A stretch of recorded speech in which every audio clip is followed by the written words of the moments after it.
아저씨 제가 다리 고쳐드릴 수 있어요.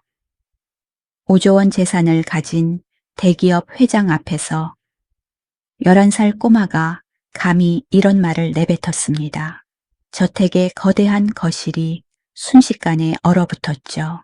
세계 최고의 의사들도 포기한 그의 다리를 초등학생이 고친다고 나선 것입니다. 그래, 네가 나를 일어서게 한다면 내 재산 절반 2조 5천억을 주겠다. 회장의 입에서 터져나온 이 한마디에 모든 직원들이 경악했습니다. 하지만 그 누구도 몰랐습니다. 이 작은 소녀가 정말로 기적을 일으킬 줄은, 그리고 그 과정에서 밝혀질 충격적인 진실들이 모두의 인생을 송두리째 뒤바꿔 놓을 거라는 사실을. 과연 이 어린 소녀는 어떻게 불가능을 가능으로 만들 수 있었을까요? 사연 시작 전 무료로 할 수 있는 구독과 좋아요를 눌러주시면 오늘 하루 행운이 따따블로 찾아오실 겁니다. 지금 이 영상을 어디에서 듣고 계신지 댓글로도 남겨주세요. 빗방울이 거대한 저택의 유리창을 두드리던 날이었습니다. 5조 원대 재산을 가진 대기업 회장 박준호는 휠체어에 몸을 묻은 채 텅 빈 거실을 바라보고 있었죠. 4년 전 그날 이후로 그의 다리는 움직이지 않았습니다. 아내도 아들도 모두 떠난 이 거대한 집에는 오로지 침묵만이 그와 함께 했습니다. 회장님 새로 오신 가사도우미 분이 도착했습니다. 고모부장 김수진의 차가운 목소리가 정적을 깨뜨렸습니다. 수진의 눈빛에는 알 수 없는 계산이 숨어 있었죠. 최은미와 그녀의 11살 딸 수아가 저택 현관에 들어서자 직원들의 수군거림이 시작되었습니다. 저런 애까지 데리고 와서 뭘 하겠다는 거야. 은미는 고개를 숙인 채 인사했지만 수아는 다른 곳을 보고 있었습니다. 아이의 시선은 복도 끝에서 천천히 나타나는 휠체어에 고정되어 있었죠. 준호가 거실로 들어왔을 때 방 안의 공기가 얼어붙는 듯 했습니다. 그의 얼굴엔 생기라곤 찾아볼 수 없었고 눈빛은 죽은 물고기처럼 흐릿했죠. 이분이 새로 오신 가사도우미입니다. 회장님, 수진이 말했지만 준호는 시선조차 주지 않았습니다. 그저 창밖 비를 바라볼 뿐이었죠. 그때였습니다. 수아가 준호의 다리를 뚫어지게 바라보더니 천천히 다가갔습니다. 은미가 딸을 잡으려 했지만 이미 늦었죠. 아저씨 수아의 맑은 목소리가 울려 퍼졌습니다. 아저씨 다리 아직 살아 있어요. 순간 모든 사람이 숨을 멈춘 듯 했습니다. 수진의 얼굴이 일그러졌고 직원들은 경악했죠. 준호의 눈빛이 처음으로 움직였습니다. 분노인지 놀람인지 알 수 없는 감정이 스쳐 지나갔죠. 뭐라고? 그의 목소리는 날카롭고 위험했습니다. 제가 아저씨 다리를 다시 움직이게 할 수 있어요. 수아의 말에 준호는 비웃음을 터뜨렸습니다. 차갑고 날카로운 웃음이었죠. 내가 고작 11살짜리 꼬마가. 그는 휠체어를 돌려 수아를 정면으로 바라봤습니다. 그 눈빛엔 조롱과 분노가 뒤섞여 있었죠. 세계 최고의 의사들도 포기한 내 다리를 네가 고친다고. 은미가 황급히 수아를 끌어당기며 사과했지만 수아는 물러서지 않았습니다. 진짜예요, 아저씨. 그 순간 준호의 입에서 놀라운 말이 튀어나왔습니다. 좋아. 그래, 한번 해봐라. 그는 차가운 미소를 지으며 말을 이었죠. 만약 네가 정말로 날 이 휠체어에서 일어나게 한다면. 모두가 숨죽여 그의 다음 말을 기다렸습니다. 내 재산 5조 중에서 절반 2조 5천억을 주겠다. 직원들이 경악했습니다. 수지는 얼굴이 하얗게 질렸죠. 회장님, 그건 닥쳐. 준호의 일갈에 수진이 입을 다물었습니다. 수아는 잠시 준호를 바라보더니 고개를 저어었습니다. 돈이 필요 없어요. 모두가 놀란 눈으로 수아를 쳐다봤죠. 그냥 아저씨가 다시 걸으면 좋겠어요. 아저씨 눈이 너무 슬퍼 보여서 준호의 표정이 미묘하게 변했습니다. 분노도 조롱도 아닌 알 수 없는 감정이 스쳐 지나갔죠. 그때 수진이 재빨리 끼어들었습니다.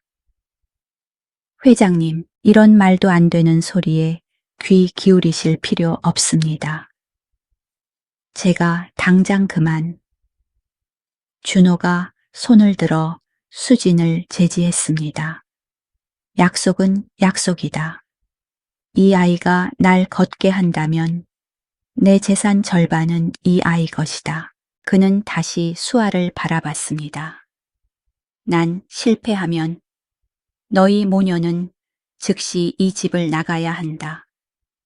은미가 딸을 잡아 끌며 애원했지만 수아는 단호했습니다. 괜찮아요의 엄마. 저는 할 수 있어요. 준호는 냉소를 지으며 휠체어를 돌렸습니다. 수진 이들의 방을 안내해 그가 사라지고 난 뒤 수진이 모녀에게 다가왔습니다. 그녀의 눈빛은 독사처럼 차가웠죠. 감히 회장님을 농락하려 들다니. 그녀는 수아를 노려보며 낮게 속삭였습니다. 곧 후회하게 될 거야. 그날 밤 수아는 창 밖을 바라보며 중얼거렸습니다. 아빠가 말씀하셨어요. 마음이 다치면 몸도 다친다고. 은미가 딸의 머리를 쓰다듬으며 물었죠. 정말 할 수 있겠니? 수아가 고개를 끄덕였습니다. 아저씨는 다리가 아픈 게 아니에요. 마음이 아픈 거예요. 저택 어딘가에서 준호는 홀로 어둠 속에 앉아 있었습니다. 4년 동안 단 한 번도 움직이지 않았던 그의 발가락이 아주 미세하게 떨렸습니다. 하지만 그것을 아는 사람은 아무도 없었죠. 그날 밤 준호는 또 그 악몽을 꾸었습니다. 4년 전 비가 쏟아지던 여름날이었죠. 빗줄기가 자동차 유리를 때리는 소리가 천둥처럼 울렸습니다. 옆자리엔 비서실장 이 팀장이 서류를 정리하고 있었죠. 회장님, 천천히 가셔도 됩니다. 회의는 내일로 미룰 수도. 이 팀장의 말이 차에 끝나기도 전에 뒤에서 강한 충격이 왔습니다. 순간적으로 차가 미끄러지며 가드레일을 들이받았죠. 그리고 모든 것이 어둠 속으로 빨려 들어갔습니다. 준호가 눈을 떴을 때는 병원 천장이 보였습니다. 하얀 형광등이 눈을 찔렀죠. 의사의 표정은 어두웠습니다. 죄송합니다, 회장님. 척추 손상이 심각합니다. 하반신이 그 순간부터 준호의 세계는 무너져 내렸습니다. 다리는 아무 감각도 없었고 발가락 하나 움직일 수 없었죠. 아내가 병실 문을 열고 들어왔을 때 그녀의 얼굴엔 이미 결심이 서 있었습니다. 당신 때문에 이 팀장이 죽었어요. 그녀의 목소리는 날카로웠습니다. 과속하지 말라고 했잖아요. 비 오는 날 왜 그렇게 무리했어요? 준호는 대답할 수 없었습니다. 정말 자신이 과속했던가요? 기억이 흐릿했지만 분명 뒤에서 무언가 충격이 있었던 것 같은데 엄마 아빠가 깨어났어. 14살이던 아들 민준이 들어왔습니다. 하지만 아이의 눈빛은 차가웠죠. 민준아, 아빠 이제 우리랑 축구도 못하는 거예요. 아들의 질문은 단순했지만 그 안에 담긴 실망감은 명확했습니다. 시간이 지날수록 아내의 방문은 뜸해졌습니다. 처음엔 일주일에 3번, 그 다음엔 일주일에 1번, 그리고 더는 못하겠어요. 6개월 후 아내가 이혼 서류를 내밀었습니다. 장애인 남편과 평생을 살 자신이 없어요. 민준이도 정상적인 아빠가 필요해요. 정상적인 아빠라고 준호의 목소리가 떨렸습니다. 내가 비정상이란 말이야. 그래요. 당신은 이제 반쪽짜리 인간이에요.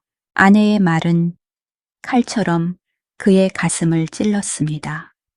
난 엄마 따라갈래요. 민준이 마지막으로 병실을 나가며 남긴 말이었죠. 아들은 단 한 번도 뒤돌아보지 않았습니다. 그들이 떠난 후 준호는 진짜로 혼자가 되었습니다. 이 팀장의 가족이 찾아왔을 때의 일도 잊을 수 없었죠. 살인자. 이 팀장의 아내가 울부짖었습니다. 당신이 내 남편을 죽였어요. 과속만 안 했어도 죄송합니다. 정말 죄송합니다.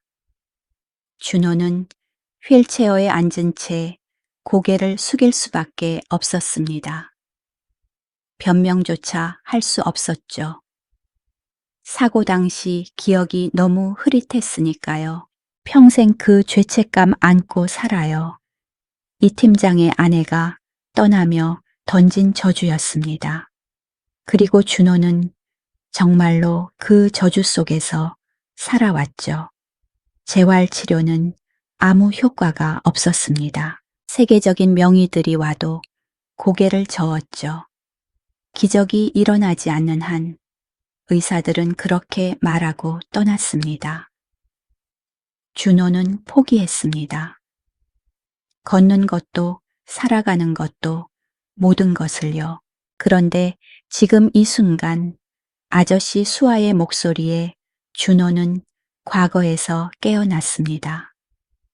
새벽 3시였죠. 아이는 복도에 서서 그를 바라보고 있었습니다. 왜 안 주무세요? 너야말로 왜 안 자? 준호의 목소리는 퉁명스러웠지만 이상하게도 화가 나지 않았습니다. 아저씨가 울고 계신 것 같아서요. 뭐 내가 울어. 준호가 뺨을 만져보니 정말로 젖어 있었습니다. 꿈속에서 흘린 눈물이었죠. 수아가 조심스럽게 다가왔습니다. 아빠가 그랬어요. 몸이 아픈 사람은 마음부터 치료해야 한대요. 내 아빠 의사였어. 아니요. 그냥 마음을 잘 아는 사람이었어요. 수아의 눈가가 촉촉해졌습니다. 3년 전에 돌아가셨어요. 괜찮아요. 준호는 놀랐습니다. 이 어린아이도 아빠를 잃었다니. 그래서 네가 남의 아픔을 안다는 거니. 수아가 고개를 끄덕였습니다. 아저씨는 다리가 아픈 게 아니에요. 마음이 너무 아파서 다리가 잊어버린 거예요. 무슨 소리야 그게 하지만 준호는 왜인지 그 말을 부정할 수 없었습니다. 이 팀장 아저씨 때문에 괴로우시죠? 준호가 깜짝 놀랐습니다. 어떻게 알았어? 아저씨가 잠꼬대로 계속 그 이름을 부르셨어요. 미안하다고. 준호는 할 말을 잃었습니다. 근데 아저씨, 정말 아저씨 잘못이었을까요? 수아의 물음에 준호는 대답할 수 없었습니다. 가끔은 우리가 모르는 진실이 있을 수도 있어요. 아이의 말은 수수께끼 같았지만 묘하게 가슴을 울렸습니다. 다음 날 아침 식탁에서 수진이 준호에게 보고했습니다. 회장님, 어제 그 아이가 한 말 혹시 진짜로 믿으시는 건 아니죠? 무슨 소리를 하는 거야? 2조 5천억이라니요. 그건 너무 내가 한 말은 번복하지 않아. 준호의 단호한 말에 수진의 눈빛이 차갑게 변했습니다. 그녀는 돌아서며 중얼거렸죠. 그럼 다른 방법을 찾아야겠네. 한편 부엌에서 일하던 은미는 직원들의 수군거림을 들었습니다. 저 여자 딸 시켜서 회장님 꼬시려는 거 아니야. 맞아. 2조 5천억이라니 로또 맞은 거지. 은미는 눈물을 꾹 참았습니다. 자신들은 그저 먹고 살기 위해 온 것뿐인데. 엄마 괜찮아요. 수아가 엄마의 손을 잡았습니다. 우리 곧 나가야 할 것 같아. 아니에요, 엄마. 저는 진짜 아저씨를 도울 수 있어요. 하지만 수아야, 어떻게 아빠가 가르쳐 줬잖아요. 마음을 여는 방법을 그때 준호가 휠체어를 타고 부엌으로 들어왔습니다. 뭐 하고 있어? 은미가 황급히 인사했지만 준호의 시선은 수에게 고정되어 있었죠. 너 정말로 할 수 있다고 믿어. 수아가 또렷하게 대답했습니다. 네, 아저씨. 하지만 시간이 필요해요. 얼마나 아저씨 마음이 열릴 때까지요. 준호는 한참을 수아를 바라보다가 말했습니다. 좋아, 기회를 주지. 하지만 그의 목소리가 차가워졌습니다. 실패하면 너희는 끝이야. 알겠어. 수아는 두려워하지 않고 대답했습니다. 네, 아저씨. 대신 제가 성공하면 그래, 2조 5천억이다. 내 재산 절반이야. 준호는 휠체어를 돌려나가면서 마지막으로 말했습니다. 난 기적 따위 믿지 않아. 하지만 그는 잠시 멈췄다가 말을 이었죠. 네가 나한테 희망을 준다면 그것만으로도 말을 끝맺지 못한 채 준호는 사라졌습니다. 수지는 그림자 속에서 이 모든 것을 지켜보고 있었습니다. 그녀의 입가에 음흉한 미소가 번졌죠. 곧 재미있는 일이 일어나겠군. 그날 밤 준호는 꿈을 꾸지 않았습니다. 4년 만에 처음으로 악몽 없는 밤이었죠.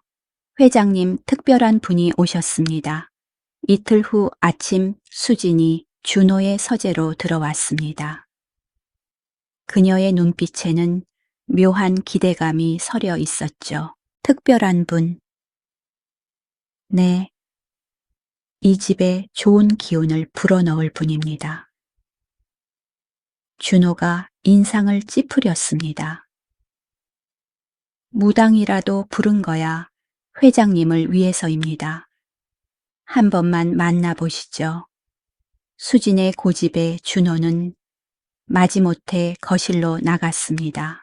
화려한 한복을 입은 50대 여자가 거실 한가운데 서 있었죠. 목에는 굵은 염주를 걸고 손엔 방울을 들고 있었습니다. 회장님, 드디어 뵙습니다.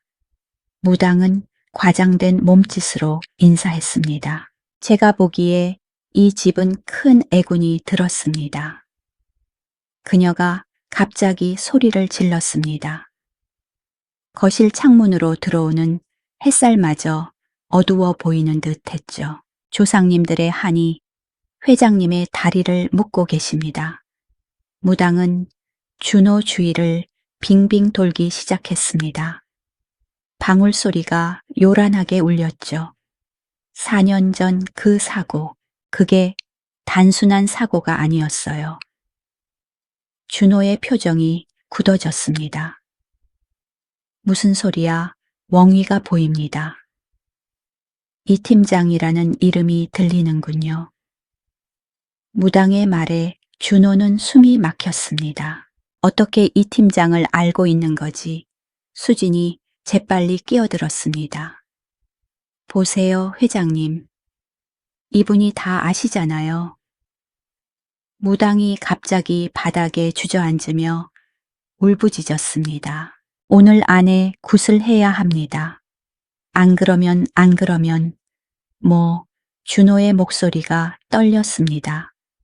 회장님뿐 아니라 이 집 모든 사람이 화를 입을 겁니다. 그때였습니다.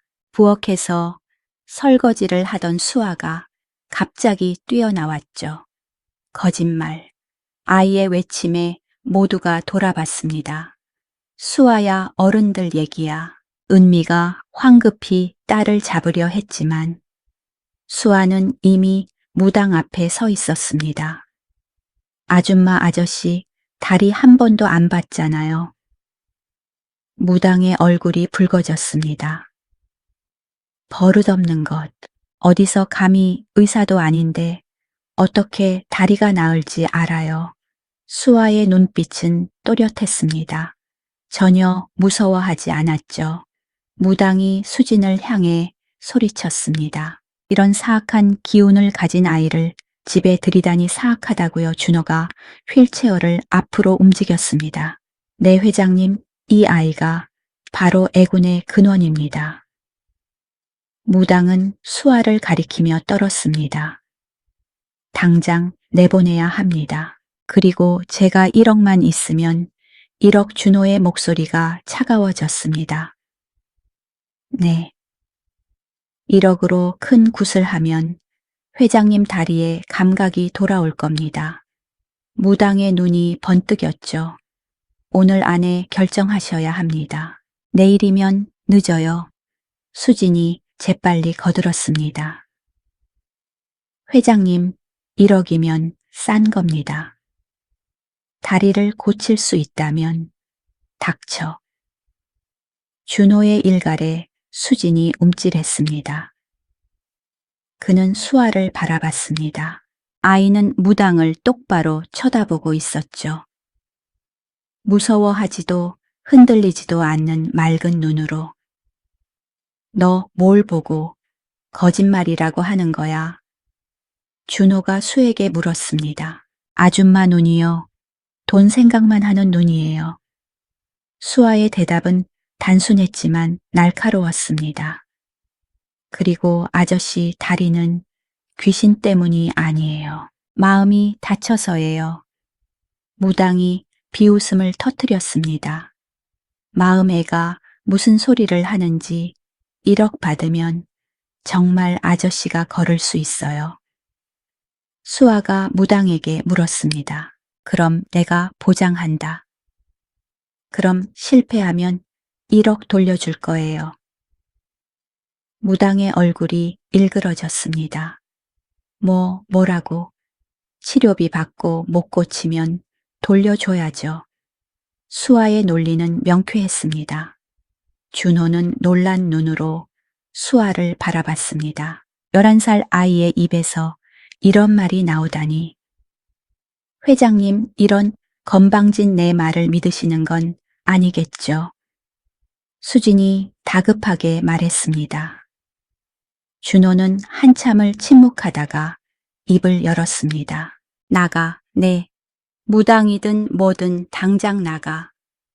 무당이 벌떡 일어났습니다. 후회하실 겁니다. 이 집은 곧 망할 거예요.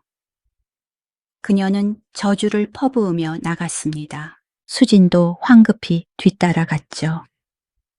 거실엔 준호와 수아, 은미만 남았습니다. 죄송합니다, 회장님.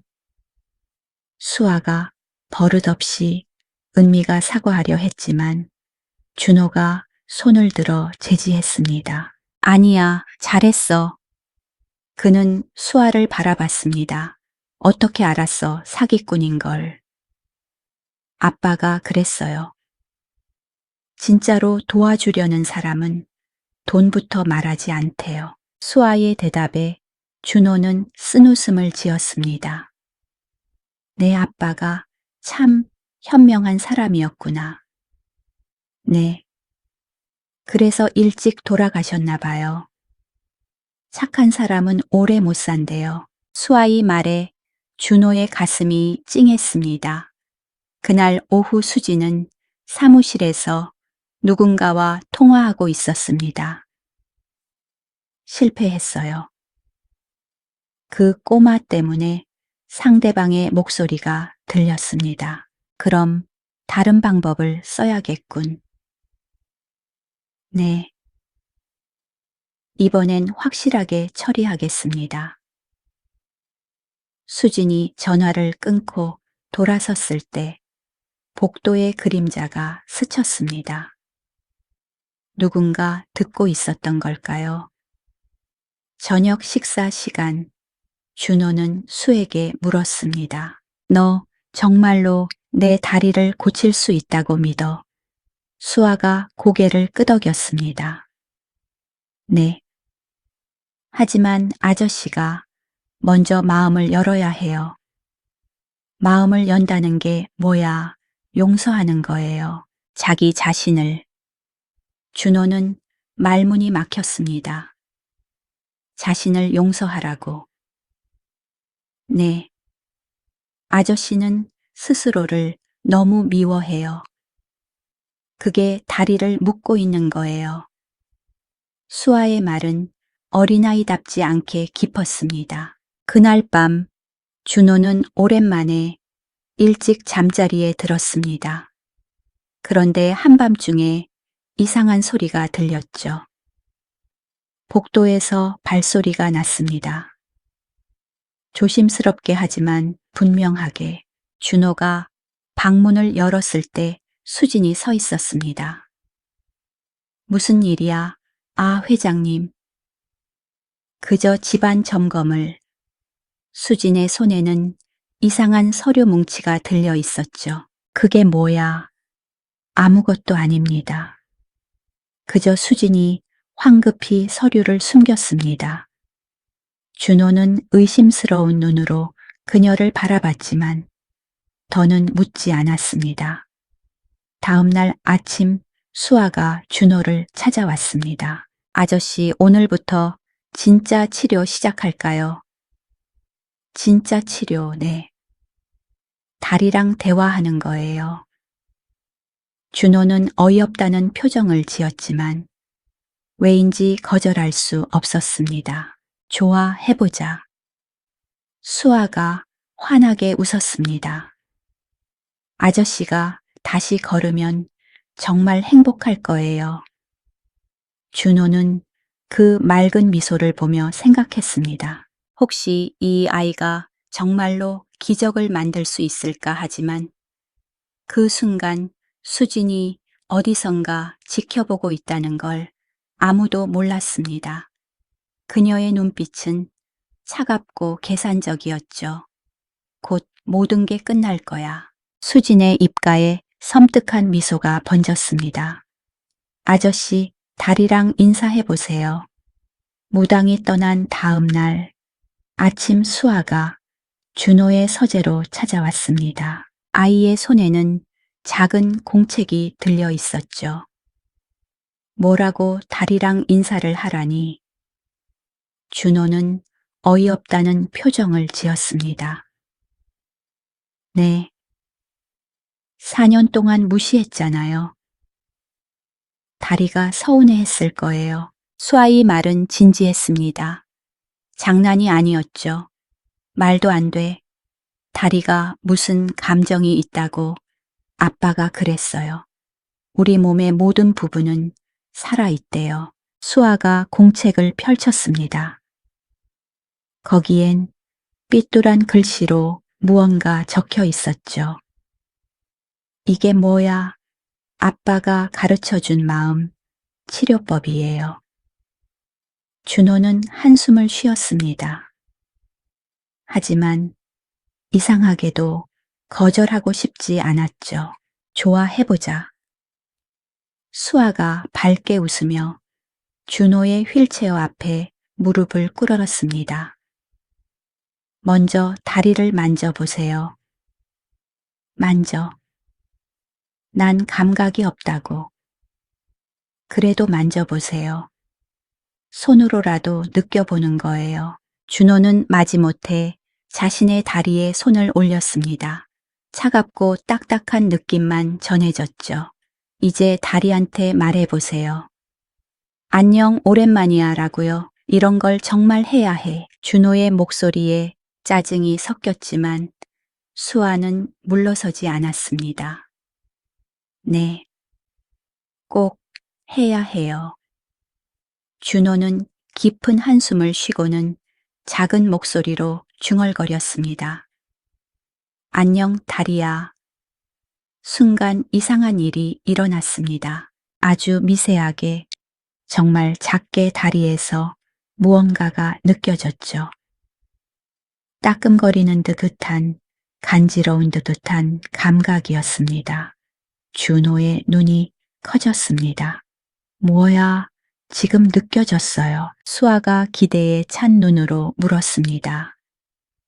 아니, 그냥 기분 탓이겠지.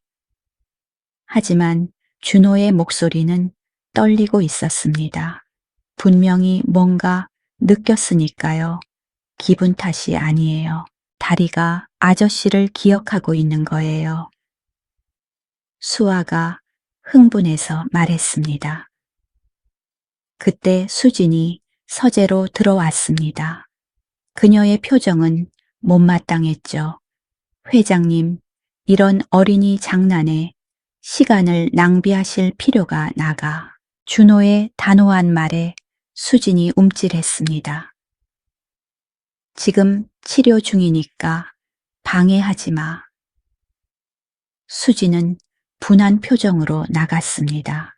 문을 닫으며 수아를 노려보는 눈빛이 섬뜩했죠. 아저씨, 이제 다리한테 미안하다고 해보세요. 미안하다고, 네. 4년 동안 미워해서 미안하다고요. 준호는 망설였습니다. 자신의 다리에게 사과한다는 게 이상했으니까요. 하지만 수아의 맑은 눈을 보니 거부할 수 없었습니다. 미안해, 다리야. 너를 미워해서. 그 순간 더 강한 감각이 왔습니다.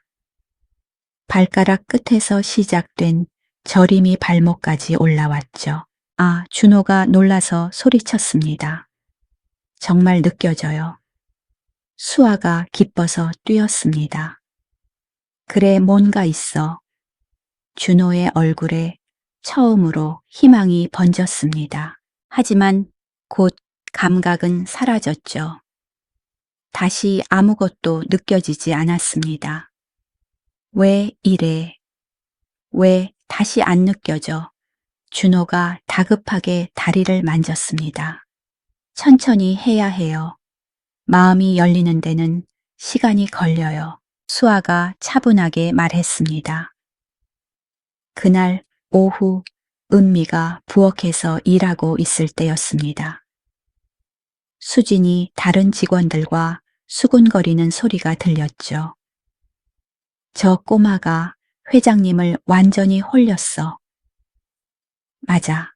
사기꾼 모녀가 틀림없어. 곧 쫓아낼 방법을 찾아야 해. 은미의 눈에 눈물이 고였습니다. 자신들은 정말 순수한 마음으로 도우려는 것뿐인데 저녁이 되자 준호는 수아를 다시 불렀습니다. 한 번 더 해보자. 네. 정말요? 수아가 놀라서 물었습니다. 그래.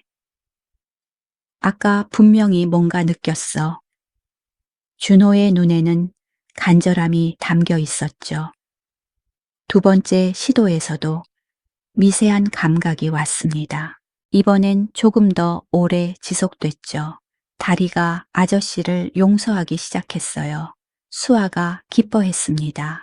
하지만 아직도 완전히 믿지는 못하는 것 같아요. 왜 아저씨가 자기 자신을 용서 안 했으니까요. 수아의 말에 준호는 침묵했습니다. 이 팀장 아저씨 때문이죠. 사고는 아저씨 잘못만이 아니었을 거예요.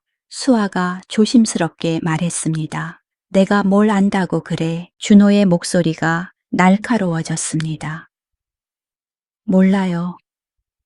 하지만 아저씨 눈을 보면 알아요. 뭔가 더 있다는 걸. 그때 밖에서 이상한 소리가 들렸습니다. 창문 너머로 검은 그림자가 스쳤죠. 뭐지? 준호가 휠체어를 움직여 창문으로 갔습니다. 하지만 아무것도 보이지 않았죠. 다음 날 새벽 수아는 이상한 꿈을 꿨습니다. 꿈속에서 아빠가 나타나 말했죠. 수아야, 조심해. 나쁜 사람이 너를 해치려 해.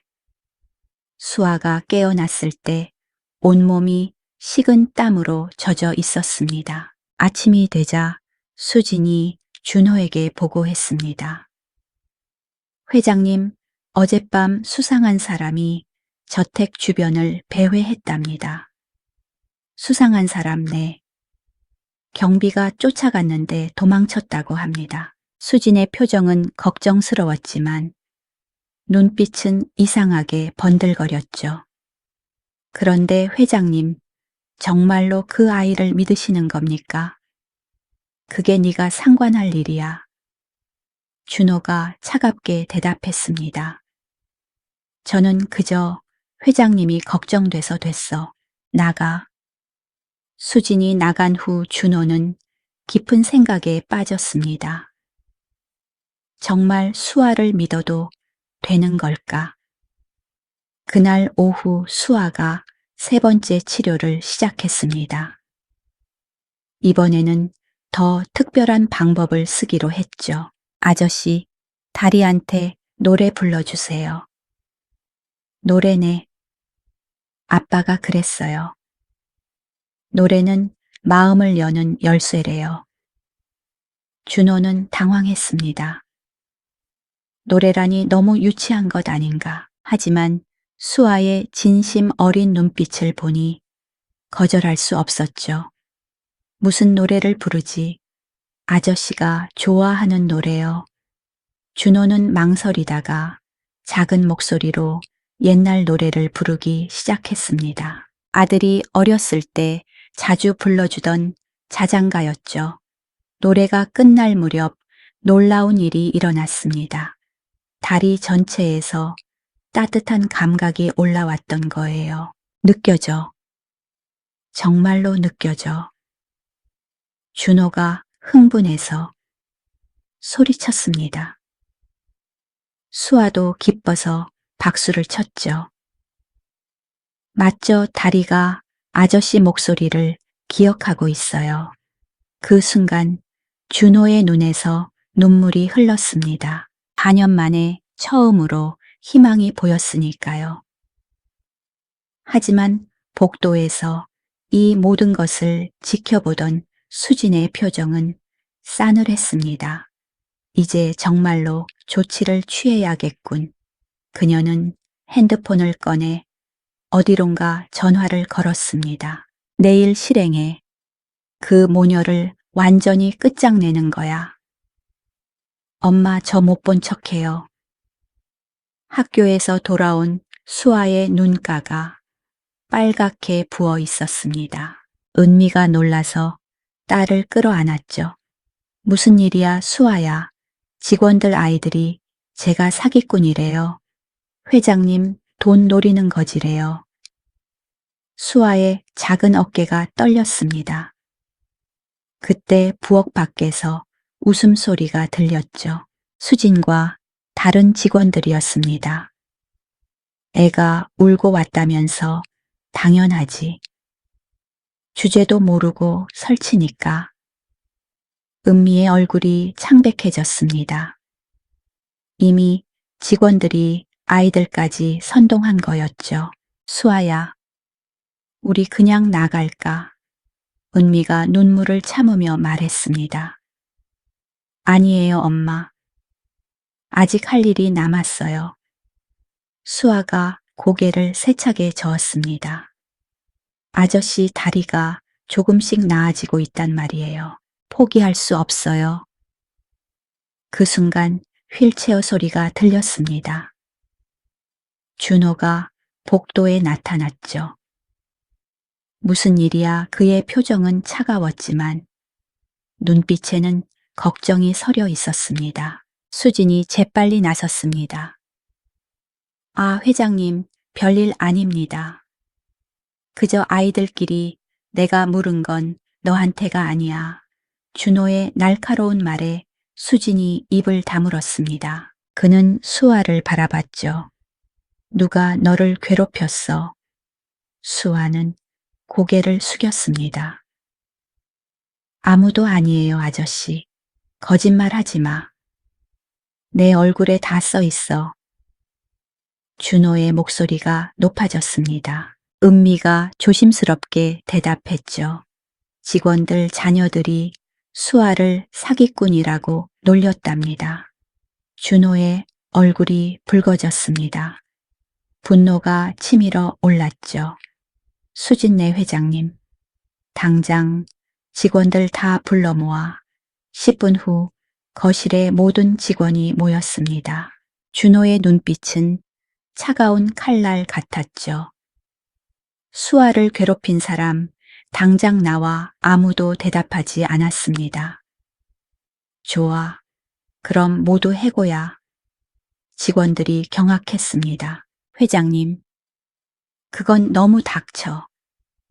내 집에서 내가 허락한 손님을 괴롭히는 건 용납 못해. 준호의 단호한 말에 모두가 숨죽였습니다. 앞으로 수아나 은미 씨를 건드리는 사람은 즉시 쫓아낼 거야.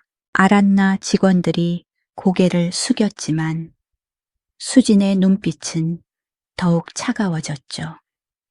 그날 밤 수진은 비밀스럽게 은미의 방으로 찾아갔습니다. 당신 정말 재산 노리는 거 아니에요. 수진의 목소리는 독이 묻어 있었습니다. 아니에요. 우린 그저 그럼 증명해봐요. 당장 이 집을 나가요. 하지만 수아가 그 애가 회장님을 홀렸잖아요. 2조 5천억이라니 미쳤어요. 수진이 은미의 팔을 거칠게 잡았습니다. 내일까지 나가지 않으면 당신들 후회할 거예요. 은미는 두려움에 떨었습니다. 하지만 그때 수아가 방문을 열고 들어왔죠. 아줌마, 왜 엄마를 괴롭히세요? 수아의 눈빛은 또렷했습니다. 넌 가만히 있어. 어린 것이 수진이 손을 들었지만 수아는 물러서지 않았죠. 아줌마가 나쁜 짓 하는 거 다 알아요. 뭐라고? 수진의 얼굴이 하얗게 질렸습니다. 아저씨 서류 몰래 가져간 거 제가 봤어요. 수아의 폭탄 선언에 수진이 얼어붙었습니다. 내가 뭘 봤다고? 어젯밤에 아저씨 서재에서 금고 열고 뭐 가져갔잖아요. 수진의 손이 떨리기 시작했습니다. 증거도 없이. 무슨 소리야, 증거요. 아줌마 주머니에 지금도 열쇠 있잖아요. 수진이 무의식적으로 주머니를 만졌습니다. 그 순간 수아가 소리쳤죠. 아저씨, 아저씨. 준호가 휠체어를 타고 급하게 들어왔습니다. 무슨 일이야? 수진 아줌마가 엄마 때리려고 했어요. 그리고 아저씨 금고 열쇠도 가지고 있어요. 준호의 시선이 수진에게 향했습니다. 수진 주머니를 보여줘. 회장님, 이건 오해. 당장 보여줘. 수진이 마지못해 주머니를 뒤집었습니다. 작은 열쇠가 떨어졌죠. 준호의 금고 열쇠였습니다. 이게 왜 네가 가지고 있어? 준호의 목소리가 얼음같이 차가워졌습니다. 저는 그저 정리하려고. 거짓말. 내 금고를 왜 열었어? 수진이 무릎을 꿇었습니다. 죄송합니다, 회장님. 그저 회사 서류를 확인하려고. 회사 서류 내 개인 금괴. 준호가 즉시 서재로 가서 금고를 확인했습니다. 몇 가지 중요한 서류가 사라져 있었죠. 수진, 당장 나가. 회장님, 제발. 전 20년을 이 집에서 20년이고 뭐고. 당장 나가. 내일 아침까지 짐 싸서 떠나. 수진의 얼굴이 일그러졌습니다. 후회하실 거예요. 제가 없으면 이 집은 망해요. 그녀는 독을 뿜으며 나갔습니다. 준호는 수아를 바라봤습니다. 고마워. 네가 없었으면 큰일 날 뻔했어. 아저씨, 조심하세요. 수진 아줌마, 뭔가 더 큰 일을 꾸미고 있는 것 같아요. 수아의 걱정스러운 말에 준호가 놀랐습니다. 어떻게 알아? 눈빛이요. 아빠가 그랬어요. 나쁜 사람 눈은 뱀 같대요. 그날 밤 은미는 수아를 꼭 안고 잠들었습니다. 수아야, 정말 괜찮겠니? 괜찮아요, 엄마. 아저씨가 우리를 지켜줄 거예요. 하지만 수지는 집을 나가면서 누군가에게 전화했습니다. 계획을 앞당겨야 해. 내일 실행해. 다음 날 아침 이상한 일이 일어났습니다. 준호의 약병이 바뀌어 있었던 거죠. 수아가 먼저 발견했습니다. 아저씨, 이 약 색깔이 이상해요. 준호가 약을 확인하니 정말로 다른 약이었습니다. 만약 그걸 먹었다면 수진 짓이야. 준호가 즉시 경찰에 신고했습니다. 그러나 수진은 이미 사라진 뒤였죠. 아저씨, 이제 안전해요. 수아가 걱정스럽게 물었습니다. 그래, 이제 괜찮아.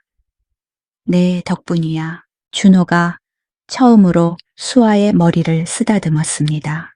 수아야, 너 정말 특별한 아이구나.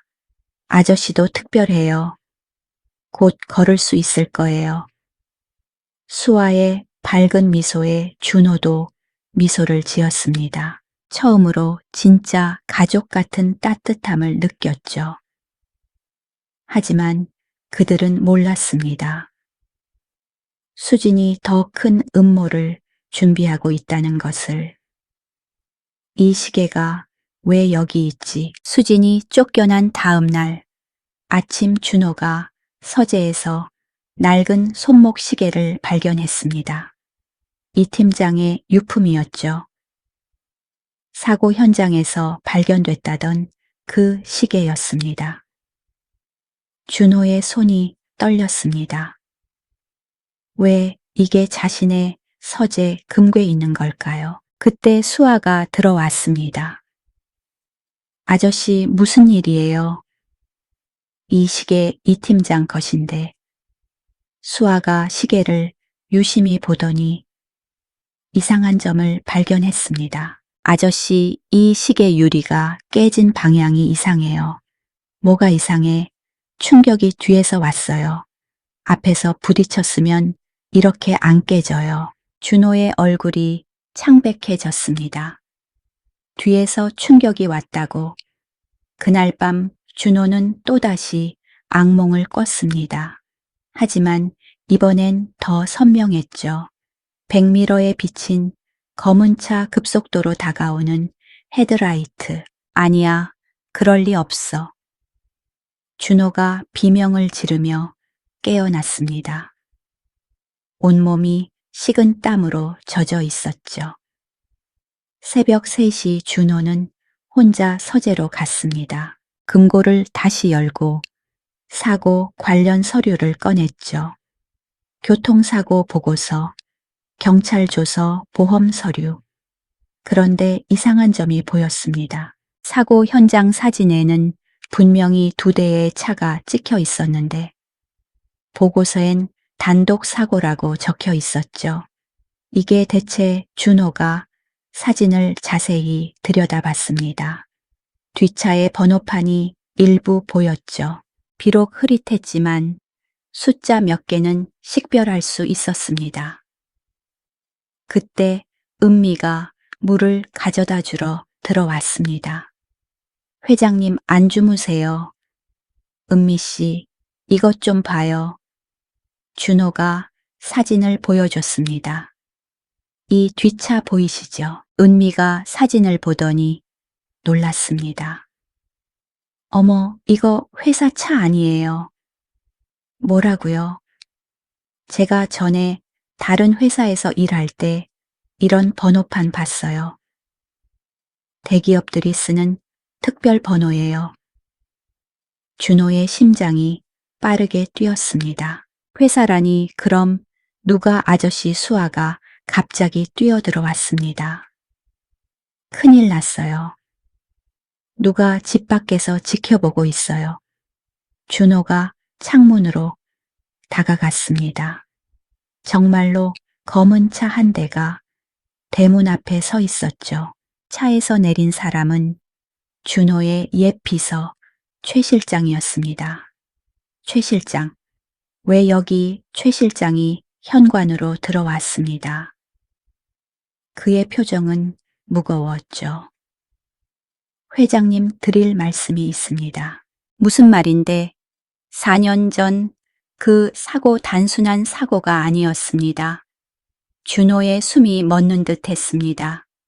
수진 씨가 저를 협박했습니다. 진실을 숨기라고 최 실장이 무릎을 꿇어렸습니다. 죄송합니다. 제가 비겁했습니다.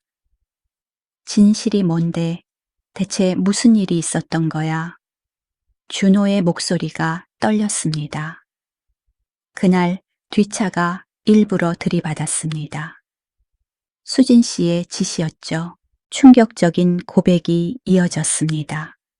수진 씨는 회장님이 사고로 죽으면 회사를 차지할 수 있다고 믿었습니다. 그래서 나를 죽이려 했다고 준호의 목소리가 분노로 가득 찼습니다. 하지만 실패했고 대신 장애인으로 만든 거죠. 그것도 나쁘지 않다고 최 실장이 가방에서 USB를 꺼냈습니다. 여기 CCTV 원본이 있습니다.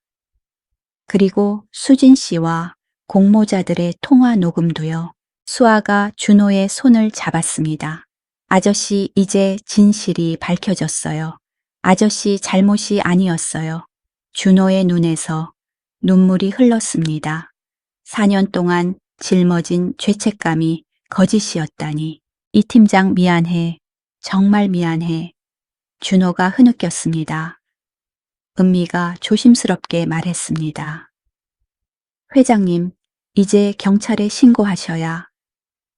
그래야지. 준호가 전화를 들었습니다. 그런데 최 실장이 또 다른 충격적인 사실을 전했습니다. 회장님 수진 씨가 은미 씨 가방에 시계를 넣은 CCTV도 찾았습니다. 뭐라고 모든 게 계획적이었습니다. 모녀를 쫓아내려고 준호가 은미와 수아를 바라봤습니다. 정말 미안해요. 내가 당신들을 의심했어. 은미의 눈에 눈물이 고였습니다.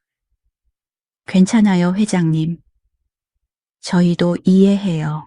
아니야, 괜찮지 않아. 내가 너무 못됐어. 준호가 수아를 바라봤습니다.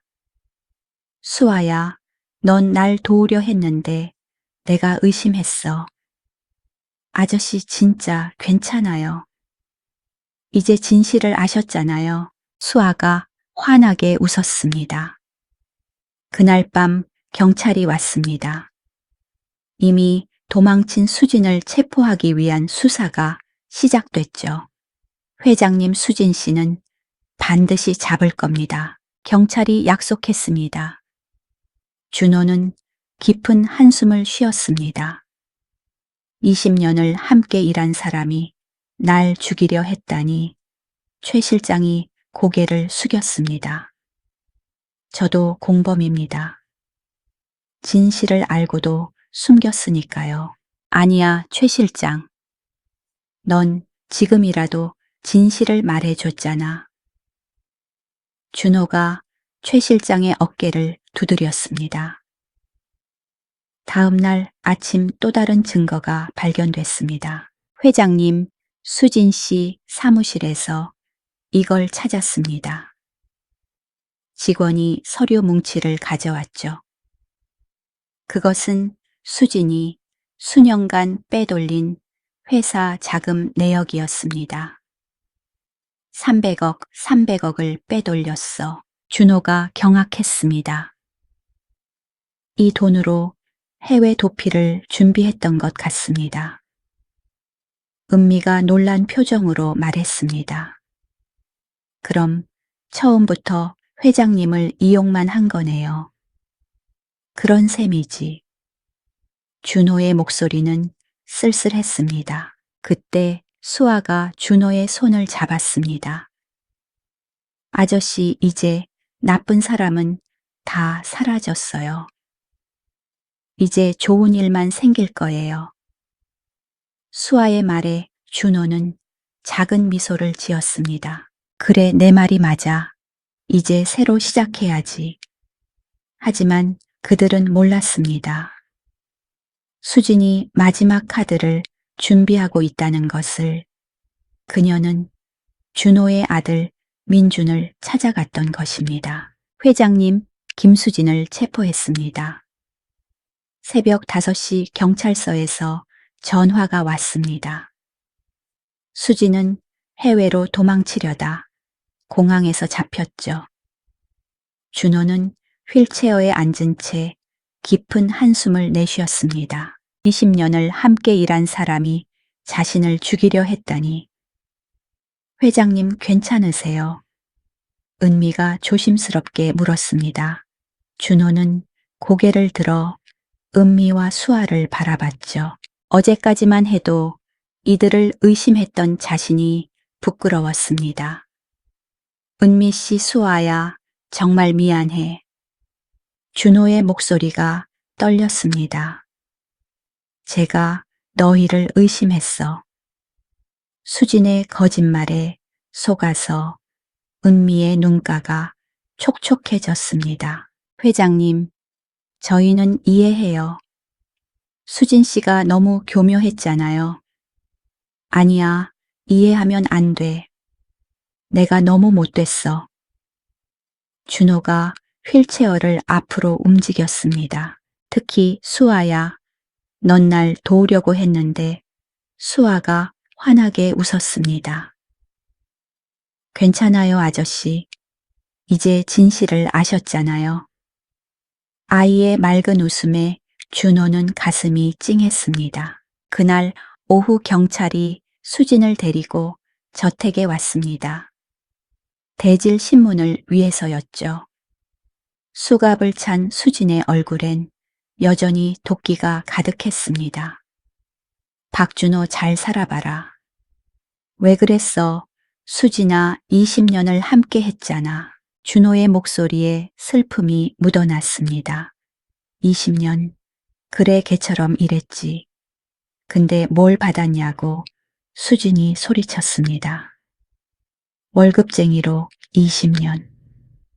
당신은 5조 원 재산 가졌는데 그래서 날 죽이려 했어. 죽이려고 아니야. 불구로 만들어서 조종하려 했지. 수진의 말에 모두가 경악했습니다. 이 팀장은 내가 회사 돈 빼돌리는 걸 눈치챘어. 그래서 죽인 거야. 준호의 목소리가 분노로 떨렸습니다. 어차피 죽일 거 당신 탓으로 돌리면 일석이조잖아. 수진이 비웃었습니다. 경찰이 수진을 끌고 나갔습니다. 그녀의 마지막 말이 저택에 울려 퍼졌죠. 박준호, 넌 평생 그 휠체어에서 못 벗어날 거야. 수진이 사라진 후 준호는 한참을 말이 없었습니다. 최 실장이 조심스럽게 보고했습니다. 회장님, 수진이 빼돌린 자금도 확인했습니다. 얼마나 되지? 300억입니다. 모두 동결시켰습니다. 준호는 깊은 한숨을 쉬었습니다. 그 돈으로 이 팀장 가족에게 보상하고 나머지는 장애인 재단에 기부해. 네, 알겠습니다. 그날 밤 준호는 은미와 수아를 서재로 불렀습니다. 이제 모든 진실이 밝혀졌어. 준호의 목소리는 담담했습니다. 내 잘못이 아니었다는 걸 알았지만 여전히 이 팀장에게 미안해. 수아가 준호의 손을 잡았습니다. 아저씨, 이제 이 팀장 아저씨도 편히 쉬실 거예요. 그럴까? 네. 진실이 밝혀졌으니까요. 수아의 말에 준호는 작은 미소를 지었습니다. 너희 덕분이야. 정말 고마워. 은미가 고개를 저었습니다. 저희는 아무것도 안 했어요. 아니야. 너희가 있었기에 내가 버틸 수 있었어. 준호가 진심을 담아 말했습니다. 이제 너희는 내 가족이야. 은미와 수아의 눈이 커졌습니다. 가족이요, 그래. 진짜 가족. 피는 섞이지 않았지만 준호의 목소리가 떨렸습니다. 마음으로 이어진 가족이야. 수아가 기뻐서 뛰었습니다. 정말요. 우리가 아저씨 가족이에요. 그래, 이제 이 집은 너희 집이야.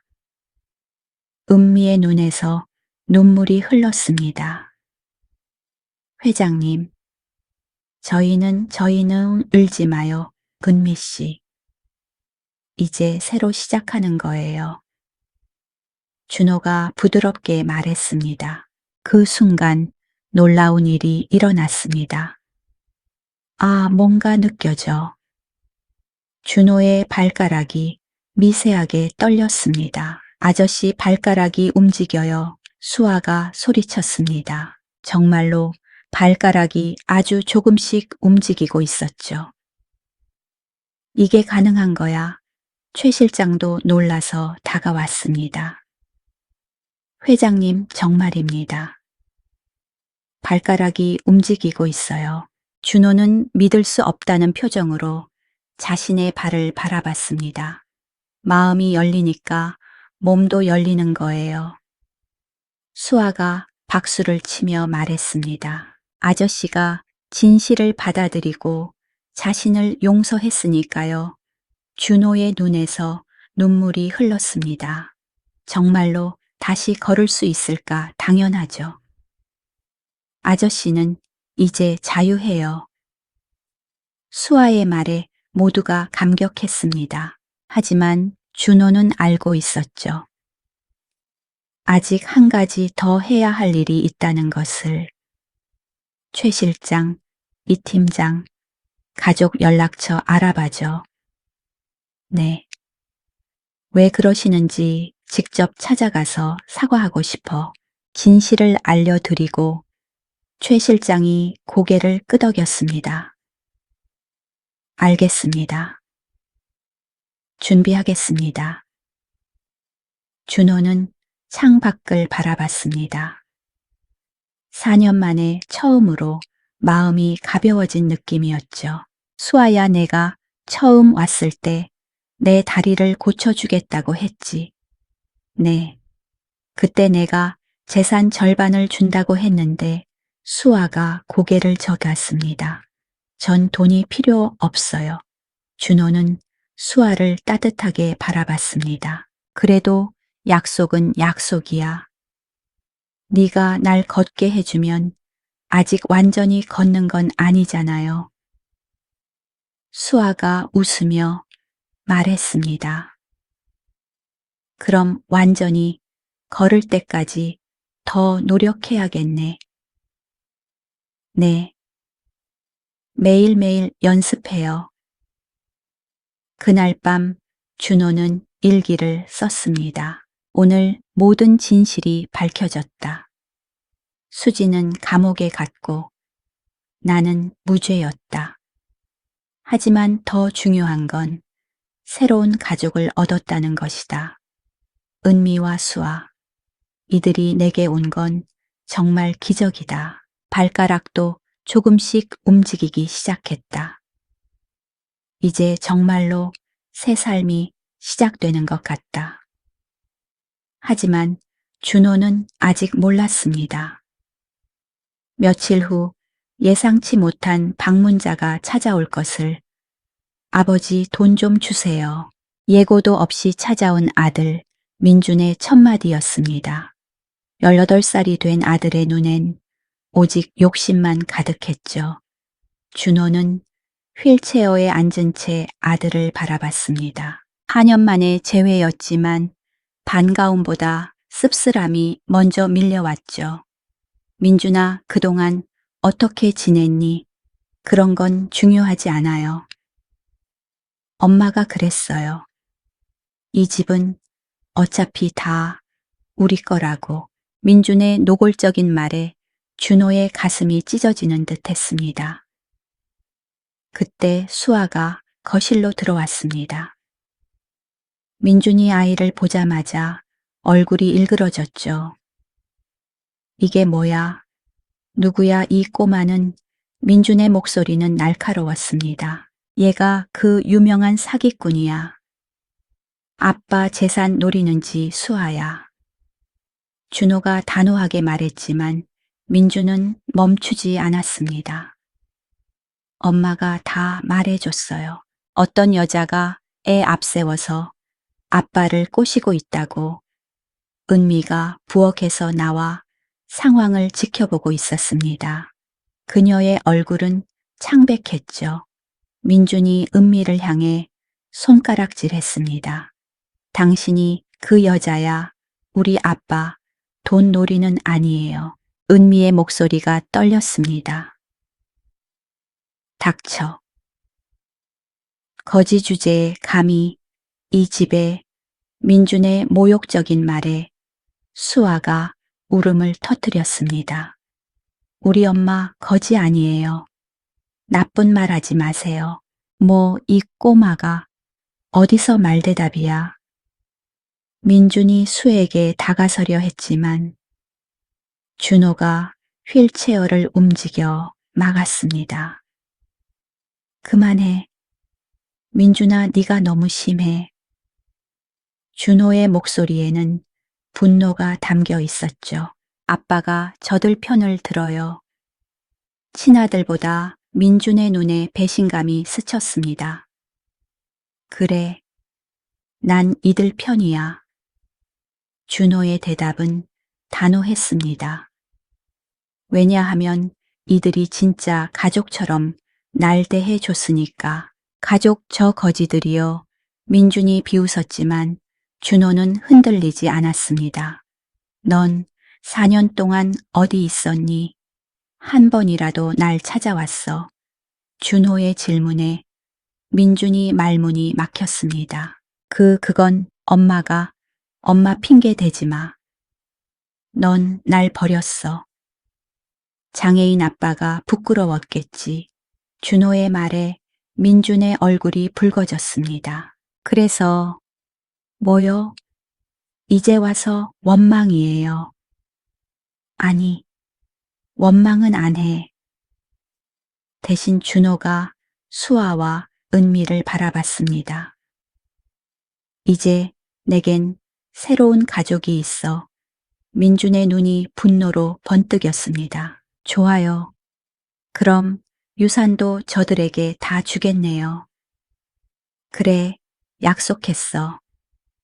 수아가 날 걷게 해주면 재산 절반을 주기로 민준이 경악했습니다. 뭐라고요? 5조 중에 절반을 2조 5천억. 그게 내 약속이야. 민준이 주먹을 떨었습니다. 미쳤어요. 완전 미쳤어. 민준이 테이블을 발로 찼습니다. 꽃병이 떨어져 산산조각 났죠.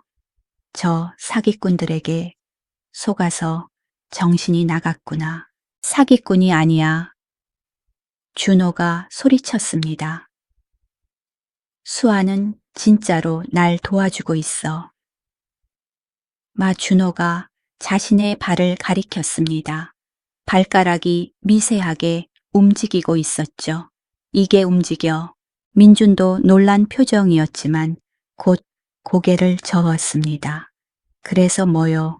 그냥 발가락 좀 까딱인다고. 그냥이라니. 준호의 목소리가 떨렸습니다. 난 4년 동안 단 한 번도 못 움직였어. 근데 수아가 와서 됐어요. 더 듣고 싶지 않아요. 민준이 돌아서려 했습니다. 그때 수아가 민준의 옷자락을 잡았습니다. 오빠, 아저씨가 얼마나 오빠를 기다렸는지 알아요. 수아의 맑은 눈을 보자 민준이 잠시 멈칫했습니다. 매일 밤 오빠 이름 부르면서 우셨어요. 거짓말하지 마. 하지만 민준의 목소리는 흔들렸습니다. 진짜예요. 아저씨가 가장 보고 싶어 한 사람이 오빠예요. 수아의 진심 어린 말에 민준은 혼란스러워했죠. 그럼 어쩌라고 이제 와서 화해하면 안 돼요. 수아의 물음에 민준은 냉소를 지었습니다. 화해. 난 돈만 있으면 돼. 민준이 준호를 노려봤습니다. 최소한 제 몫은 줘야죠. 전 아들이잖아요. 아들. 넌 4년 동안 아들이 아니었어. 준호의 말은 차가웠습니다. 가족은 피로만 이어지는 게 아니야. 마음으로 이어지는 거야. 그딴 감상적인 소리 집어치워요. 민준이 소리쳤습니다. 전 내일 변호사 데리고 올 거예요. 법적으로 제 권리 찾을 거라고 민준이 현관으로 향했습니다. 민준아 준호가 불렀지만 아들은 멈추지 않았습니다. 다시는 이 집에 오지 마. 넌 더 이상 내 아들이 아니야. 준호의 마지막 말에 민준이 잠시 걸음을 멈췄습니다. 하지만 돌아보지는 않았죠. 좋아요. 법정에서 봐요. 아버지, 문이 쾅 닫혔습니다. 저택엔 무거운 침묵이 흘렀습니다. 은미가 조심스럽게 다가왔습니다. 회장님 괜찮으세요? 준호의 눈에 눈물이 고였습니다. 괜찮아요. 이미 예상했던 일이니까. 수아가 준호의 손을 잡았습니다. 아저씨 슬퍼하지 마세요. 수아야 미안해. 우리 때문에 욕 먹었지. 수아가 고개를 저었습니다. 안 아파요. 아저씨가 우리 편 들어줬잖아요. 준호는 수아를 따뜻하게 바라봤습니다. 그래, 너희가 내 진짜 가족이야. 은미의 눈에서도 눈물이 흘렀습니다. 저희도 회장님이 가족이에요. 그날 밤 준호는 깊은 생각에 잠겼습니다. 아들과의 완전한 결별, 피를 나눈 가족과의 이별은 아팠지만 동시에 홀가분했죠. 이제 정말로 새롭게 시작하는 거구나. 준호는 자신의 발을 바라봤습니다. 발가락이 전보다 더 많이 움직이고 있었죠. 마음에 짐을 내려놓으니 몸도 자유로워지는 것 같았습니다. 다음 날 아침 최 실장이 보고했습니다. 회장님, 민준 도련님이 정말로 변호사를 선임했답니다. 그래, 예상했어. 어떻게 하시겠습니까? 준호는 단호하게 말했습니다. 법적으로 대응해. 하지만 그는 잠시 망설이다 말을 이었습니다. 최소한의 생활비는 지원해줘. 그래도 내 아들이었으니까. 최 실장이 고개를 끄덕였습니다. 알겠습니다. 준호는 수아와 은미를 바라봤습니다. 이제 우리 셋이 진짜 가족이야.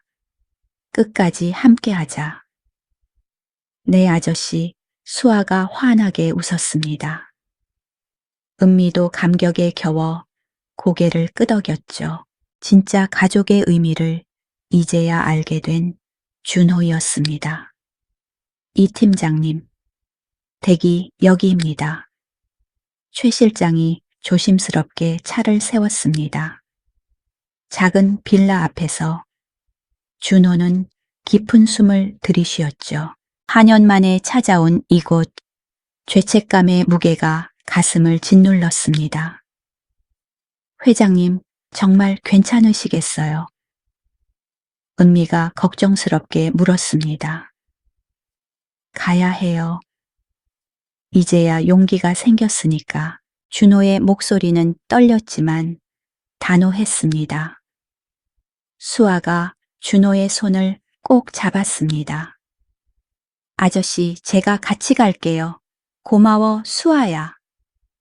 준호가 휠체어에서 내려 현관문 앞에 섰습니다. 초인종을 누르는 손가락이 떨렸죠.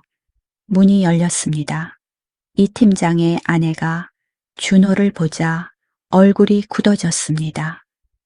박 회장님, 그녀의 목소리는 차가웠습니다. 이제 와서 무슨 일이세요? 죄송합니다. 드릴 말씀이 있어서. 준호가 고개를 숙였습니다.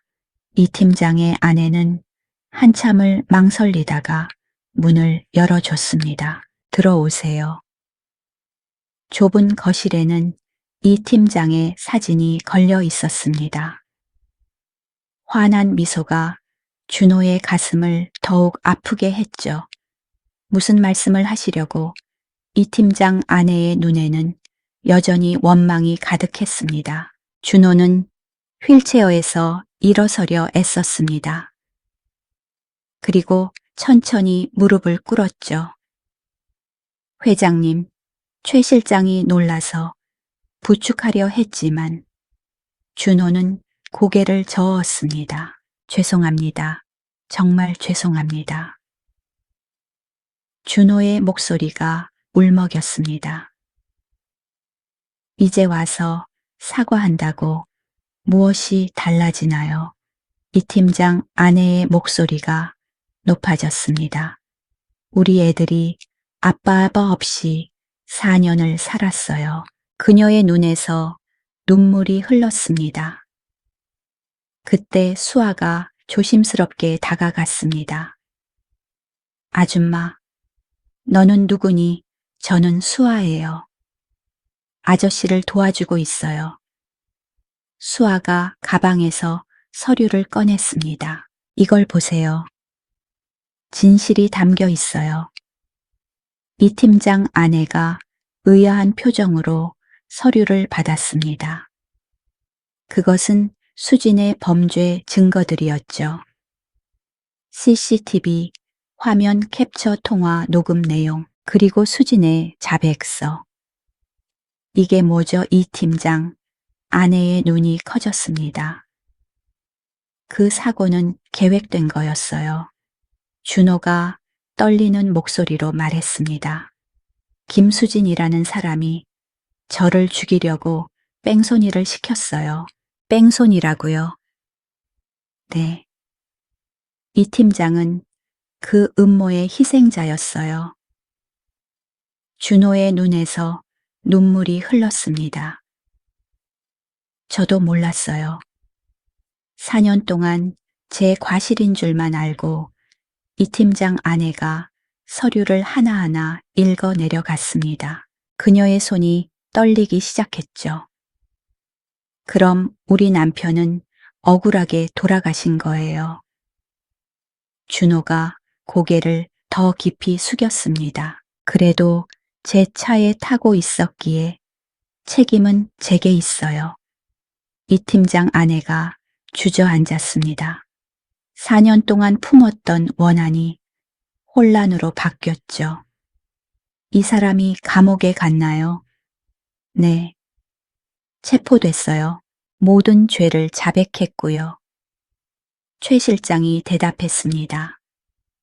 이 팀장 아내는 한참을 울었습니다. 4년 만에 알게 된 진실이 너무 충격적이었죠. 우리 아이들이 아빠가 왜 죽었는지도 모르고 그녀의 울음소리가 집안을 가득 채웠습니다. 수아가 조심스럽게 그녀의 손을 잡았습니다. 아줌마, 이제 이 팀장 아저씨도 편히 쉬실 거예요. 어떻게 그럴 수 있죠? 진실이 밝혀졌으니까요. 억울함이 풀렸잖아요. 수아의 맑은 눈을 보며 이 팀장 아내가 조금씩 진정되었습니다. 회장님, 그녀가 준호를 바라봤습니다. 회장님도 피해자였네요. 아니에요. 제가 더 조심했어야 그만하세요. 이제 그만 자책하세요. 이 팀장 아내의 목소리가 부드러워졌습니다. 우리 남편도 그걸 원하지 않을 거예요. 준호가 고개를 들었습니다. 이 팀장 아내의 눈에는 더 이상 원망이 없었죠. 용서해 주시는 겁니까? 용서라기보다는 이해해요. 그녀가 힘겹게 말했습니다. 회장님도 힘드셨겠네요. 4년 동안 혼자 그 죄책감을 준호의 눈에서 눈물이 쏟아졌습니다. 감사합니다. 정말 감사합니다. 그는 오열했습니다. 4년 만에 처음으로 죄책감의 무게에서 벗어난 것 같았죠. 회장님 일어나세요. 이 팀장 아내가 준호를 부축했습니다. 우리 모두 피해자였어요. 이제 그만 아파해요. 준호가 비틀거리며 일어섰습니다. 그 순간 놀라운 일이 일어났죠. 그의 다리에 힘이 들어갔습니다. 완전하지는 않았지만 분명히 서 있을 수 있었습니다. 아저씨 서 계세요. 수아가 기뻐서 소리쳤습니다. 준호도 놀란 표정이었습니다. 다리가 힘이 들어가요. 마음의 짐을 내려놓으니까 그런 거예요. 수아가 박수를 쳤습니다. 이 팀장 아내도 놀라서 입을 가렸습니다. 정말 기적이네요. 준호가 떨리는 다리로 한 걸음을 내디뎠습니다. 비틀거렸지만 넘어지지 않았죠. 이 팀장 이제 편히 쉬어요. 준호가 벽에 걸린 사진을 보며 말했습니다. 그리고 미안해요. 정말 미안해요. 이 팀장 아내가 고개를 끄덕였습니다. 우리 남편도 용서했을 거예요. 분명히 집을 나오면서 준호는 훨씬 가벼워진 마음을 느꼈습니다. 회장님 괜찮으세요? 은미가 걱정스럽게 물었습니다. 네. 처음으로 정말 괜찮아요. 준호가 미소를 지었습니다. 차로 돌아가는 길, 준호는 휠체어 없이 걸었습니다. 최 실장과 은미가 양옆에서 부축했지만 대부분은 스스로 걸었죠. 아저씨 곧 혼자서도 걸을 수 있을 거예요. 수아가 신나서 말했습니다. 그래, 내 덕분이야, 수아야. 준호가 수아의 머리를 쓰다듬었습니다. 그날 밤 준호는 일기를 썼습니다. 오늘 4년간의 죄책감에서 해방되었다. 이 팀장 가족이 용서해 주었다. 아니, 이해해 주었다. 그리고 놀랍게도 다리에 힘이 들어가기 시작했다. 수아 말이 맞았다. 마음이 열리니 몸도 열리는 것 같다. 이제 정말로 새롭게 시작할 수 있을 것 같다. 다음 날 아침 준호는 재활 치료를 시작했습니다. 의사들도 놀라워했죠. 믿을 수 없네요. 신경이 되살아나고 있어요. 정말인가요? 네. 꾸준히 재활하시면 완전히 걸을 수 있을 겁니다. 의사의 말에 모두가 기뻐했습니다. 준호는 수아와 은미를 바라봤습니다. 이제 정말로 약속을 지킬 때가 온 것 같네요. 무슨 약속이요? 은미가 물었습니다. 수아가 날 걷게 해주면 재산 절반을 주기로 했잖아요. 아저씨, 전 정말 괜찮아요. 수아가 손사래를 쳤습니다. 아니야, 약속은 약속이니까. 준호의 눈빛은 진심이었습니다. 새로운 삶이 시작되고 있었습니다. 한 걸음, 두 걸음, 세 걸음. 재활실에 수아의 환호성이 울려 퍼졌습니다. 준호가 보조기 없이 혼자 걷고 있었던 거죠. 석 달이 지난 지금 기적은 현실이 되고 있었습니다. 아저씨 10걸음이에요. 수아가 박수를 치며 뛰어다녔습니다. 준호의 입에는 땀이 송글송글 맺혔지만 얼굴엔 미소가 가득했죠. 수아야, 정말 해냈구나. 우리가 그의 목소리에는 감격이 묻어났습니다. 은미도 눈물을 글썽이며 지켜보고 있었습니다. 이 순간을 위해 얼마나 노력했던가요. 매일 아침 6시 수아는 준호와 함께 재활 훈련을 시작했습니다. 처음엔 발가락만 움직였지만 이제는 완전히 걸을 수 있게 된 거죠. 회장님 축하드립니다. 의료진들도 놀라움을 감추지 못했습니다. 의학적으로 설명이 안 돼요. 정말 기적입니다. 주치의가 감탄하며 말했습니다. 그날 저녁 준호는 저택에서 특별한 만찬을 준비했습니다. 모든 직원들이 모였죠. 준호가 휠체어 없이 걸어 들어왔을 때 모두가 숨을 멈췄습니다. 여러분, 오늘은 특별한 날입니다. 준호의 목소리는 떨렸지만 힘이 있었습니다. 제가 다시 걸을 수 있게 된 날이자 그는 수아와 은미를 바라봤습니다. 새로운 가족이 완성되는 날입니다. 직원들이 수군거리기 시작했습니다. 준호가 최 실장에게 고개를 끄덕였습니다. 최 실장이 서류를 가져왔죠. 이것은 제 재산 이전 서류입니다. 준호의 선언에 모두가 경악했습니다. 약속대로 제 재산 5조 중 절반인 2조 5천억을 아저씨 안 돼요. 수아가 급하게 준호의 말을 막았습니다. 전 정말 돈이 필요 없어요. 수아야, 약속은 약속이야. 준호의 눈빛은 진지했습니다. 하지만 아저씨 대신 이렇게 하자. 준호가 새로운 제안을 했습니다. 지금 당장은 아니야. 네가 성인이 되면 그때 받아. 은미가 놀라서 입을 가렸습니다.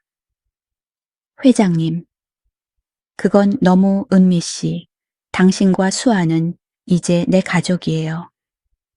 준호의 목소리가 따뜻했습니다. 가족끼리 이런 건 당연한 거 아닌가요? 은미의 눈에서 눈물이 흘렀습니다. 저희는 정말 과분해요. 과분하긴요. 오히려 제가 더 받았어요. 준호가 수아를 바라봤습니다. 이 아이가 제게 준 건 돈으로 살 수 없는 거예요. 수아가 준호에게 달려가 안겼습니다. 아저씨 사랑해요. 나도 사랑한다. 수아야. 준호가 수아를 꼭 안았습니다. 그때 최 실장이 또 다른 소식을 전했습니다. 회장님 한 가지 더 보고 드릴 게 있습니다. 뭔가요? 민준 도련님이 편지를 보내왔습니다. 준호의 표정이 굳어졌습니다. 최 실장이 편지를 건넸습니다. 준호는 떨리는 손으로 편지를 열었죠. 아버지, 저는 아직도 이해할 수 없어요. 하지만 아버지가 행복하시다면 그걸로 됐어요. 언젠가는 저도 이해할 날이 오겠죠. 그때까지 잘 지내세요. 짧은 편지였지만 준호는 한참을 들여다봤습니다. 민준이도 언젠가는 알게 되겠죠. 준호가 쓸쓸하게 웃었습니다. 혈연이 전부가 아니라는 걸. 수아가 준호의 손을 잡았습니다. 아저씨, 언젠가 오빠도 돌아올 거예요. 그럴까, 네.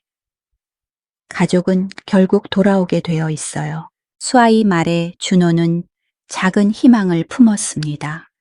그날 밤 저택의 정원에서 작은 파티가 열렸습니다.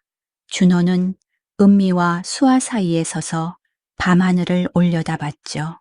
별이 참 많네요. 은미가 감탄했습니다. 아빠가 저기 있을까요? 수아가 하늘을 가리켰습니다. 있을 거야. 분명히 준호가 수아의 어깨를 감쌌습니다. 그리고 자랑스러워할 거야. 네가 얼마나 대단한 일을 했는지. 아저씨도 대단해요. 포기하지 않았잖아요. 수아의 말에 준호가 웃었습니다. 우리 모두 대단한 거지. 세 사람은 서로를 바라보며 미소 지었습니다. 진짜 가족이 된 그들의 모습은 따뜻했죠. 다음 날 아침 준호는 회사로 출근했습니다. 4년 만에 정식 출근이었죠. 직원들이 모두 나와 박수로 맞아줬습니다. 회장님, 정말 거르시네요. 기적입니다. 준호는 당당하게 걸어서 회장실로 들어갔습니다.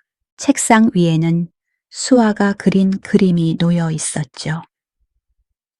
세 사람이 손을 잡고 있는 모습이었습니다. 우리 가족이라고 적혀 있었습니다. 준호는 그림을 보며 미소 지었습니다. 점심시간 준호는 저택으로 돌아왔습니다. 은미가 준비한 따뜻한 밥상이 기다리고 있었죠. 회장님, 어서 오세요. 이제 회장님이라고 부르지 마세요. 준호가 부드럽게 말했습니다. 그럼 뭐라고? 그냥 편하게 가족답게요. 은미가 수줍게 웃었습니다. 아저씨 밥 먹어요. 수아가 뛰어와 준호의 손을 잡았습니다. 세 사람은 식탁에 나란히 앉았습니다.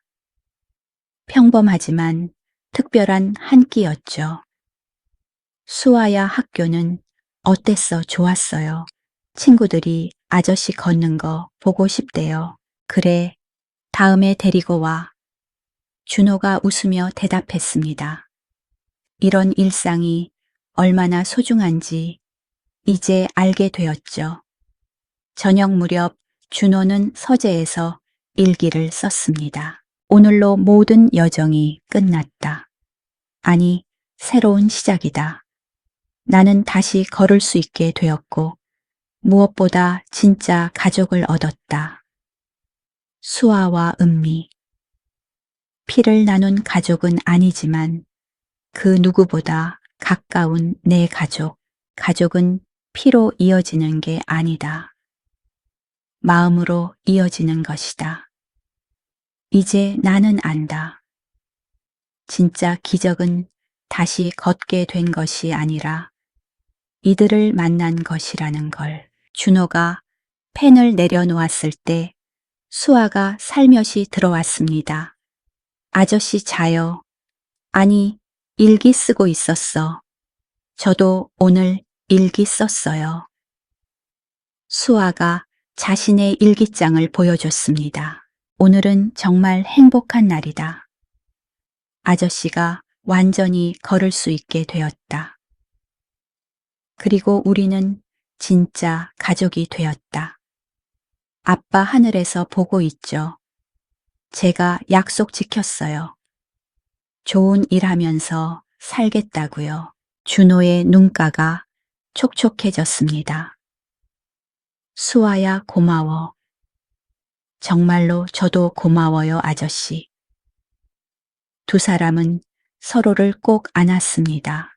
창 밖으로 별이 빛나고 있었습니다. 새로운 가족의 탄생을 축복하듯이 가족은 피로 이어지는 것이 아니라 마음으로 이어지는 것입니다.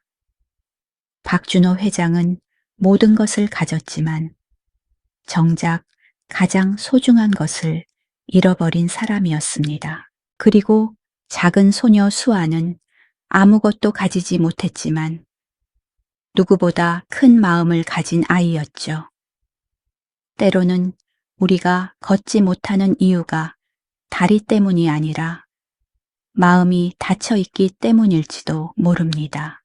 용서하지 못한, 자신 놓지 못한 죄책감. 그것들이 우리를 진짜로 마비시키는 것인지도요. 오늘 이야기가 여러분께 작은 울림이 되었기를 바랍니다.